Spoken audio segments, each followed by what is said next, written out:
Snow fell in soft, steady waves over the Montana Valley, wrapping the world in white quiet as dawn crept across. Christmas Day, miles away from town, where fences stretched endlessly and cattle huddled against the cold. A small boy named Eli Turner, no more than 10, sat in the back of a rattling old pickup, hugging a frayed backpack to his chest. His social worker had promised him that this year, unlike all the others, he would be spending Christmas at a ranch where a family was ready to welcome him, feed him, maybe even gift him something warm. Eli didn't believe much in promises anymore. He'd been moved from home to home since he was 4, each placement temporary, each door that opened eventually closing. But he held tightly to one hope, that wherever he was going this time, it would at least be better than the shelter. The truck pulled to a stop, outside a large wooden ranch, house surrounded by towering pines, smoke drifting from its chimney like a quiet invitation.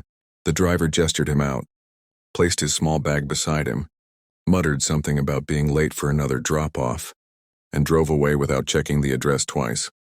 Eli stood there shivering, small footprints forming behind him as the wind pushed against his coat. He walked toward the house with hesitant steps, as though approaching something he wasn't meant to touch.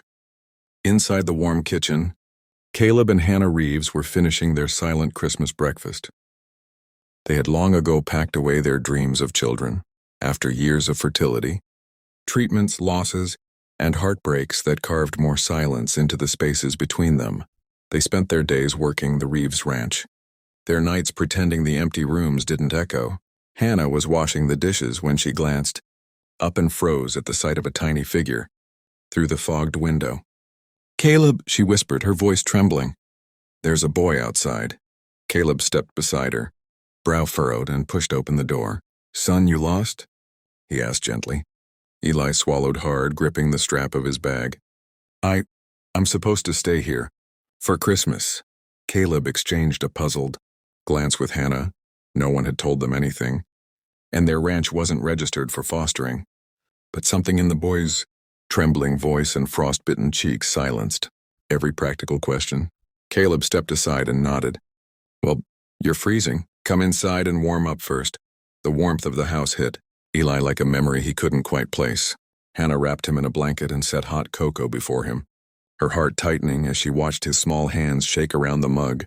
Eli explained what he knew, that the shelter said he'd be spending a few days with a family on a ranch, one that had extra room, but the name he gave wasn't theirs. It was a different ranch entirely, 2 miles down the road. A mistake. A clerical error. A mix-up on Christmas Day. Yet Hannah felt something bloom inside her chest, something she hadn't dared feel in years. Eli's eyes roamed the home with quiet longing, as though memorizing every warm detail before being pushed back into the cold. Caleb noticed it too, the way the boy tried not to ask for anything but clearly needed everything. "We should call the shelter," Caleb finally said, though his voice lacked conviction. Hannah dialed the number, but the office was closed for the holiday. Every extension rang endlessly. No answer, no instructions. No one coming. Eli sat there apologizing under his breath, saying he could wait outside until someone came for him, saying he didn't want to be a bother, saying he'd gotten used to mix-ups. And that broke Hannah. She knelt beside him and put a gentle hand on his shoulder. "Sweetheart, you are not a bother. You're safe here. You hear me?" The boy nodded, but his eyes glistened. Caleb watched the scene with an ache he hadn't felt in years. Something in the house shifted, like a candle relit after being left cold. They spent the morning giving Eli breakfast, showing him around the ranch, letting him pet their gentle old mare, Daisy. Eli's laughter came slow at first, like he was afraid joy would be taken from him if he made too much noise. But by noon he was following Caleb through the barn with wide eyes, asking questions about every saddle, every rope, every horse. Hannah watched from the doorframe, hands tucked to her chest, fighting tears as she saw Caleb, her rugged, quiet husband, smiling in a way she hadn't seen in ages.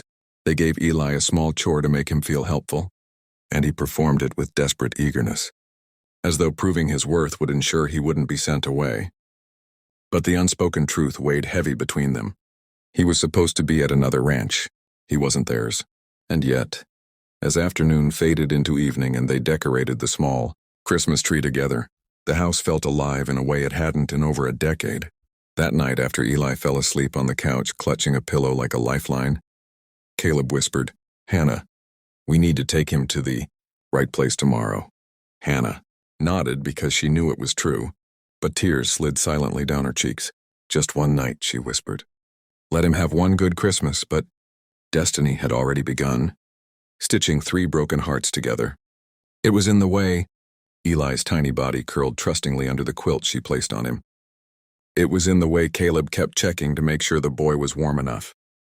And it was in the quiet, aching whisper Hannah breathed into the dark house when she looked at him.